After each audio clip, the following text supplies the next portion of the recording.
The night I found out something was off about Emily, it wasn't because of a phone call, a text message, or some cliché lipstick on a shirt. No, it was something much smaller. Almost stupid. But looking back, it was the first crack in the illusion of my perfect life. I was at home after a long shift at the fire station, exhausted but happy to finally have a weekend off. Emily had mentioned she had a work thing that night, something about catering an event for some big-shot investor interested in expanding her bakery business. That alone wasn't unusual. She had been working extra hard lately, and I respected the hell out of her ambition. But what caught my attention was something that seemed so insignificant at first. I had come home to find her wedding ring sitting on the bathroom sink. At first, I didn't think much of it. Maybe she took it off while getting ready. Maybe it slipped off while washing her hands. But then I noticed something else. Next to it, there was a small bottle of perfume, one she never wore around me. I picked it up and sprayed a little on my wrist, instantly recognizing the scent. Not because she wore it, but because it was the same one I had smelled on her when she came home late the past few weekends. That was when the nagging doubt in my gut turned into something real. I tried to ignore it. I really did. I went through the usual routine, made some dinner, put on a movie, even poured myself a drink to relax. But the thought of that ring sitting there, the perfume, the late nights, it all started piecing together in my head like a puzzle I didn't want to finish. So I did something I never thought I'd do. I decided to check on her. Not in a paranoid, jealous husband way. Just to make sure. At least, that's what I told myself. I drove to where she said she'd be, the upscale event hall downtown where she supposedly had the catering job. It wasn't a far drive, but it felt like the longest one of my life. The place was packed when I got there, elegant cars lining the valet station, guests in expensive suits and dresses stepping out into the grand lobby. I parked a little further away and walked up, trying to keep myself calm. I didn't have an exact plan, but I figured I'd peek in, maybe say I was dropping something off if she saw me. The moment I stepped inside, though, I knew something wasn't right. I had been to plenty of these events before, usually as a +1 for Emily whenever she was networking. And I knew her catering staff, recognized the uniforms they wore, even the types of dishes they usually served. But as I scanned the room, I didn't see anyone I recognized. No one from her bakery. No trays of her signature pastries. Nothing. That's when I spotted her.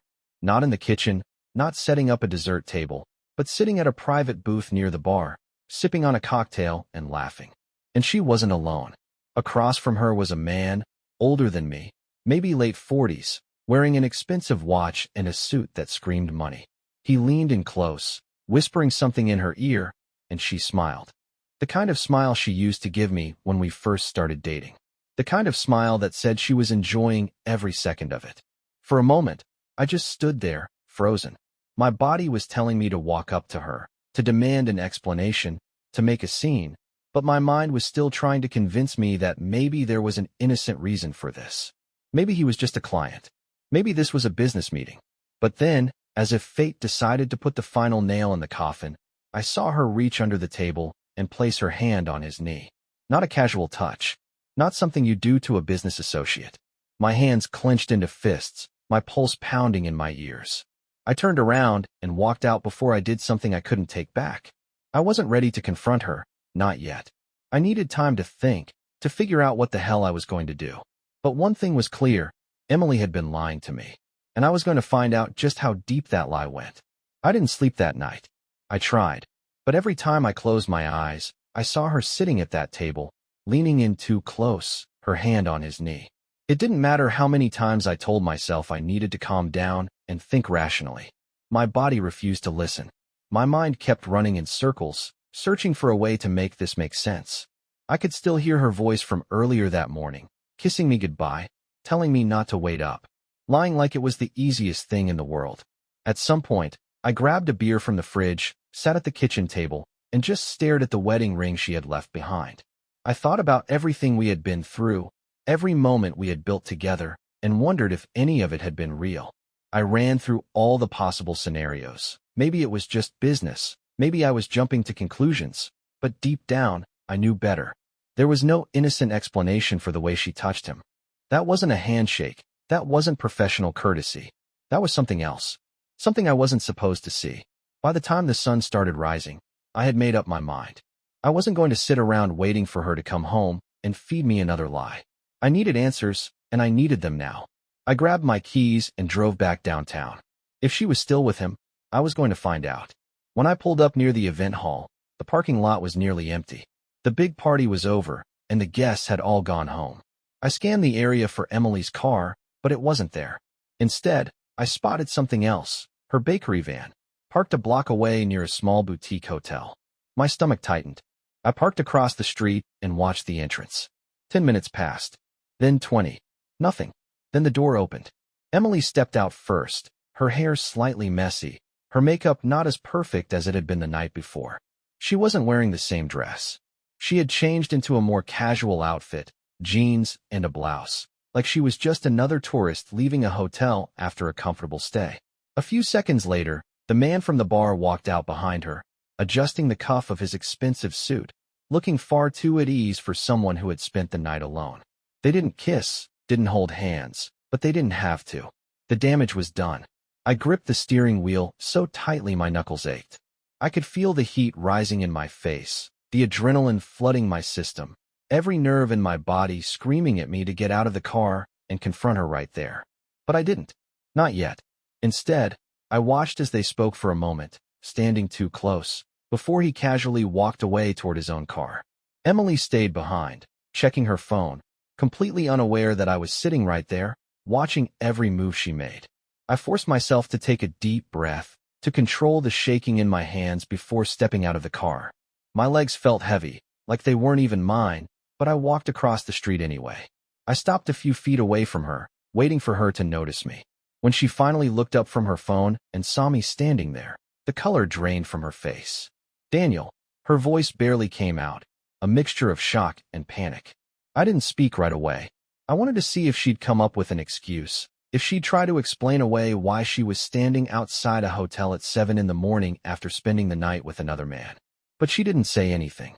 She just stared at me, frozen in place. So, this is what late-night catering looks like. My voice was calmer than I expected, but the anger was burning just beneath the surface.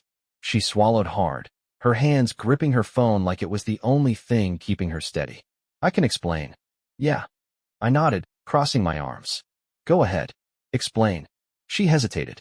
It's not what you think. I laughed, but there was nothing funny about any of this. Don't insult me with that. I saw you with him. I saw you touching him. I saw you walk out of a hotel with him just now. She looked around, like she was hoping no one else was listening. Can we not do this here? I took a step closer. Oh, now you care about privacy? You weren't worried about that when you were sneaking around with him. Her lips pressed together, her jaw tightening like she was trying to hold back whatever excuse she was about to throw at me. I didn't. I mean, it just happened. I stared at her, shaking my head. No, Emily. Things like this don't just happen. You made a choice. She ran a hand through her hair, exhaling sharply. I didn't plan for this, Daniel. I swear. I felt something inside me snap. You didn't plan for it? That's the best you've got? You left your wedding ring at home. You changed your clothes. You lied straight to my face about where you were going. But sure, let's pretend this was just some big accident. She took a step toward me, reaching out like she wanted to touch my arm, but I pulled back. Daniel, please. Just let me explain. I don't want to fight like this. I shook my head, taking another step back. You lost the right to explain the second you decided to sleep with him. She flinched at my words, but I didn't care. I wasn't going to soften this for her. I wasn't going to make this easier. Her voice dropped lower, almost desperate. It wasn't just about that. I laughed again, shaking my head. Oh, that makes it so much better. Thanks for clearing that up. Her eyes filled with something, guilt, regret, or maybe just frustration that she had been caught. I made a mistake. I looked at her for a long moment, letting her sit in her own words. Then I nodded. Yeah, you did. I turned around and walked back to my car, ignoring the sound of her calling my name. I didn't stop. I didn't look back. I had all the answers I needed. The drive home felt longer than it should have. My mind replaying the conversation over and over again, picking apart every word, every hesitation, every flicker of guilt in Emily's expression. She didn't even try to deny it. She didn't beg, didn't cry, didn't throw out some ridiculous excuse. She just stood there, caught. Maybe that was the worst part, how easy it was for her to admit it. Like she had already accepted what she had done long before I found out. Like she had already decided that the lie was worth telling. I pulled into the driveway and sat in the car for a few minutes, staring at the house we had built together, the life that had seemed so stable just a day ago. It felt different now. The front door, the windows, the porch where we used to sit on summer nights, it all felt like a set piece for a life that wasn't real anymore. I walked inside, and for the first time in my life, the house felt empty even though nothing had changed. Her shoes were still by the door. Her favorite mug was still on the kitchen counter from the morning before, but none of it meant anything anymore. I sat down at the table, the same spot where I had spent last night staring at her wedding ring, and waited. I knew she would come home eventually, and I wanted to see how she would walk through that door after what had happened. I wanted to see if she would pretend like nothing was wrong, if she would try to push this away and act like we could just move past it. I wanted to hear what she would say when she had time to think of something better than, "I made a mistake." An hour passed. Then two. When she finally walked in, she hesitated for just a second when she saw me sitting there, but then she dropped her bag and closed the door behind her like it was any other night. She didn't look surprised that I was waiting. If anything, she looked like she had already prepared herself for this. "I didn't know if you'd still be here," she said, her voice careful, as if she wasn't sure which version of me she was about to get. I leaned back in my chair, watching her. Where else would I be? She let out a slow breath, running a hand through her hair before stepping further into the room. "I know you're angry." I laughed, shaking my head. "That's what you start with? You know I'm angry?" She closed her eyes for a second, like she was already exhausted from this conversation before it even started. "I don't know what you want me to say." I stood up, pushing the chair back with more force than I meant to.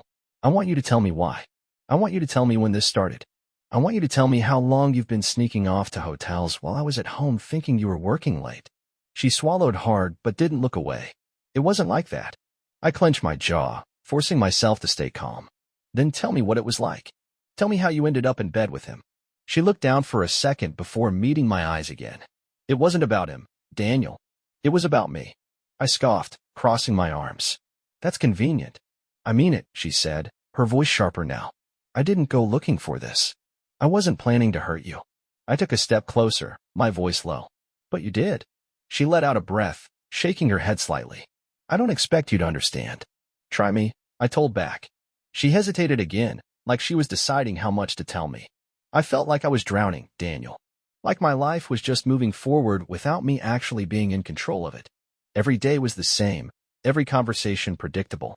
I felt stuck. And then I met him. And for the first time in a long time, I felt like I was doing something for myself. I let out a dry laugh, running a hand through my hair. "So what? I was just part of the routine. Something you needed to escape from." Her face twisted slightly, like she hated hearing it put that way. "It wasn't about escaping you. It was about feeling like I had something that was mine." I stared at her, my hands clenched at my sides. "You had me." She exhaled, her shoulders slumping slightly. "I know." We stood there for a long moment, neither of us speaking. Finally, I broke the silence. "So what now? You tell me this and expect me to just, what? Forgive you?" She shook her head. "I don't expect anything." I nodded slowly. "Good. Because I don't think I can." She didn't cry.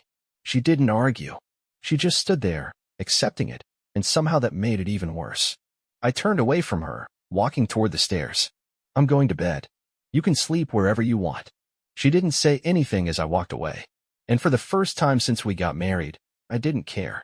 The next morning, I woke up to the sound of movement downstairs. I had barely slept, my mind refusing to shut down, replaying everything she had said the night before. I didn't feel anger anymore. It was something worse, emptiness. A hollow, sinking feeling in my chest that told me everything between us was already gone. I didn't know what my next move was, but I knew I couldn't just sit here and let her pretend this was something we could talk our way through. I got out of bed, not bothering to check if she had slept in the guest room or on the couch. It didn't matter. I walked downstairs and found her in the kitchen, making coffee like it was just another morning, like we hadn't stood in this very same space last night, tearing our marriage apart. She didn't look up when I walked in, but I saw the way her shoulders stiffened slightly, like she was waiting for me to say something first. I pulled out a chair and sat down, watching her pour her coffee. She finally turned to face me, her eyes tired, her expression careful. "Do you want some?" I shook my head. "No." She nodded like she had expected that answer, setting the mug down and leaning against the counter. "I didn't think you'd still be here." I leaned back in my chair, folding my arms. "Why? You were hoping I'd just leave so you wouldn't have to deal with this. Her jaw tightened for a second, but she didn't look away. I don't know what I was hoping. I tapped my fingers against the table, letting the silence stretch between us before finally speaking again. You should start packing. She blinked, the first real flash of emotion crossing her face. Packing? I nodded. Yeah, I want you out of here by the end of the day. She let out a slow breath, gripping the edge of the counter. Just like that. I stared at her, my voice steady. Just like that. She swallowed hard, glancing away for a second before meeting my eyes again. Daniel, I know I don't deserve anything from you. But can we at least talk about this before you make a decision like that? I let out a short, humorless laugh. Talk. We talked last night. You told me everything I needed to know. You made your choice, and now I'm making mine. Her grip on the counter tightened. You don't think you're acting a little fast? Maybe we need some time to figure out what this means. I cut her off before she could finish that sentence. It means our marriage is over, Emily. That's what it means. What is there to figure out? She looked at me like she was trying to find the right words, but I had no interest in hearing whatever excuse she was about to come up with. She had already lied to me for God knows how long. I wasn't going to sit here and let her waste any more of my time. I don't have anywhere to go, she finally said, her voice quieter now. I shrugged. Not my problem. Her eyes narrowed slightly. You're really kicking me out of our house like this? I stood up, placing my hands on the table as I leaned toward her. No, Emily. You kicked yourself out the second you decided to sleep with someone else. You just didn't bother telling me. She exhaled sharply, running a hand through her hair. I didn't think you'd react like this. I laughed, shaking my head. Then you never really knew me. She stared at me for a long moment, and I could see something shift in her expression, something colder.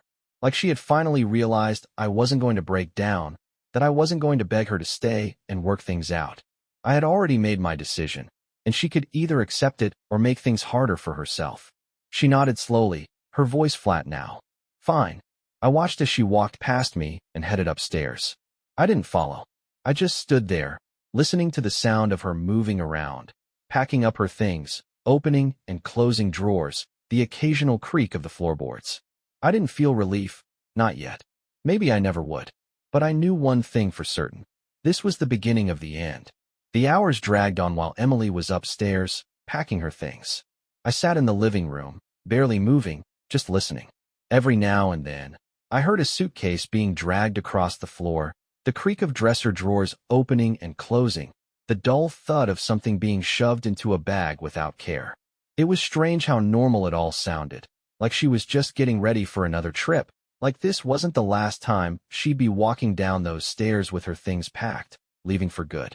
I thought about checking on her, about going up there and seeing if she was actually taking everything or just what she thought she'd need for a few days. But I stopped myself. This wasn't my problem anymore. Whatever she was doing, wherever she was planning to go, it wasn't my responsibility to figure it out. At some point, I stood up, walked into the kitchen, and opened the fridge, even though I wasn't hungry. I stared at the rows of neatly arranged food, things she had bought just a few days ago, like she was planning meals for a future that didn't exist anymore. It was ridiculous. How many nights had she come home and cooked dinner for us while knowing she was sleeping with someone else? How many times had we sat at this very table, eating together, while she was already making plans to sneak off? I walked back into the living room and sat down again, staring at the empty space in front of me. I wasn't even sure how much time had passed when I finally heard her footsteps on the stairs. Slow, hesitant, like she wasn't sure if she wanted me to hear her coming down. When she stepped into the living room, she had 2 suitcases with her, one in each hand. She set them down by the door and then straightened up, rubbing her palms against her jeans like she was trying to shake off the nerves. I could see it in her face. She didn't know what to say. She glanced at me, then at the suitcases, then back at me again. So that's it. I leaned back in my chair, my arms crossed. What else is there? Her lips pressed together, and she let out a slow breath, shaking her head. I don't know. She trailed off, looking at the floor like she was searching for the right words. I didn't think it would end like this. I scoffed, shaking my head. How did you think it would end, Emily? Did you think I'd just ignore it? Pretend nothing happened? Her jaw tightened, and for a second, she looked like she was going to argue, but then she just sighed. No, I didn't think that. I nodded toward her bags. You got everything? She hesitated. Some of it. I'll come back for the rest later. I shook my head. No. Take it all now. Her eyebrows pulled together. Daniel. No, I said firmly, cutting her off. You're not coming back here. Not for more clothes, not to talk, not for anything. You want out? Then get out. She looked at me, and for the first time since this started, I saw something crack in her expression. She opened her mouth, then closed it again, her fingers tightening around the strap of her purse. I don't have anywhere to go. I shrugged. Not my problem. She swallowed hard, her shoulders stiffening. You really don't care, do you? I stood up slowly, walking toward the door. I cared when it mattered. You're the one who threw that away. She let out a humorless laugh, shaking her head. You're making this so damn easy for yourself, aren't you? I turned to face her fully, meeting her eyes. Easy? You think this is easy for me? I exhaled sharply, dragging a hand down my face. Jesus, Emily, do you even hear yourself? You were the one sneaking around. You were the one lying to me. And now you want to act like I'm the bad guy because I'm not crying and begging you to stay. Her eyes flashed with something, anger, guilt, maybe both. I never said you were the bad guy. No, but you're sure as hell acting like I'm the one making this harder than it has to be, I told back. You cheated, Emily. You don't get to stand here and be pissed off that I'm not giving you some dramatic goodbye. She inhaled sharply, blinking a few times like she was trying to keep herself from saying something she'd regret. For a long moment, we just stood there, staring at each other, both of us waiting for the other to crack. But I wasn't going to. I had nothing left to say to her. She finally exhaled and looked away. Fine. I watched as she grabbed her suitcases and walked to the door. She hesitated for just a second before stepping outside. I followed her, standing in the doorway as she opened the trunk of her car and shoved her bags inside. Her hands trembled slightly as she reached for the driver's side door, gripping it tightly like she was waiting for me to stop her. But I didn't. She finally glanced back at me, her face unreadable. So this is it, then? I nodded. Yeah. She swallowed hard, nodding slowly. Okay. She got in the car and closed the door. The engine rumbled to life, and for a moment, she just sat there, gripping the steering wheel, staring straight ahead. I stood in the doorway, arms crossed, watching. I didn't move. I didn't wave. I didn't say goodbye. And then she drove away. I stood there until her car disappeared down the street. Only then did I turn around, step back inside, and close the door behind me. The house was silent. For the first time in years, I was alone. I stood in the empty house for a long time, not really thinking, not really feeling anything. Just standing there, listening to the silence. The space around me felt heavier than before, like something had been physically removed, leaving behind a void I wasn't sure how to fill. Emily was gone. Her suitcases, her car, her voice in the other room, it was all gone. I walked into the kitchen, opened the cabinet, and grabbed a glass. I wasn't even sure what I was doing. Maybe I just needed something in my hands, something to focus on, something that wasn't the growing emptiness in my chest. I set the glass down on the counter, ran my hands over my face, and exhaled. It was over. It had to be. There was no going back from this, no second chances, no fixing what had already been broken beyond repair. The next hour passed in a blur. I started cleaning up, not because the house was messy, but because I needed to keep my hands busy. I picked up things that didn't need to be picked up, straightened objects that were already in place. I walked upstairs and opened the bedroom door, staring at the bed we had shared for years. The blankets were still slightly messy from the last time she slept there. I didn't even want to touch them. I turned around and walked into the closet. Most of her clothes were gone, but not all of them. Some things were still hanging. Clothes she must have thought she'd come back for. I grabbed a handful of them and tossed them onto the floor. I wasn't going to leave them hanging there, reminding me every time I walked by that she had once lived here. I would throw them out, donate them, burn them. I didn't care. I just didn't want them here. After I finished, I went back downstairs and sat on the couch, staring at nothing. My phone was on the table in front of me, buzzing every few minutes with messages I hadn't checked. I already knew what they were. My brother had probably heard about what happened and was trying to get a hold of me. Maybe a couple of friends, maybe even Emily herself. I didn't want to read any of them. The doorbell rang. I ignored it. A few seconds passed, then another ring. I sighed, pushing myself up from the couch, already knowing who it would be. I opened the door and found my brother, Mark, standing there with a six-pack in one hand and a bag of takeout in the other. He looked at me for a second, then held up the bag. Figured you wouldn't feel like cooking. I stepped aside, letting him in. He walked straight to the kitchen, setting the food and beer on the counter before turning back to me. So, she's really gone? I nodded. Yeah. He exhaled. I grabbed one of the beers and opened it, taking a long drink before answering. Not much else to say. He leaned against the counter, watching me. You holding up? I shrugged. I don't know yet. He was quiet for a moment, then nodded toward the living room. Come on. Eat something. I wasn't hungry, but I sat down anyway. He handed me one of the takeout containers and started eating his own, not forcing a conversation, just letting the silence exist between us. I appreciated that.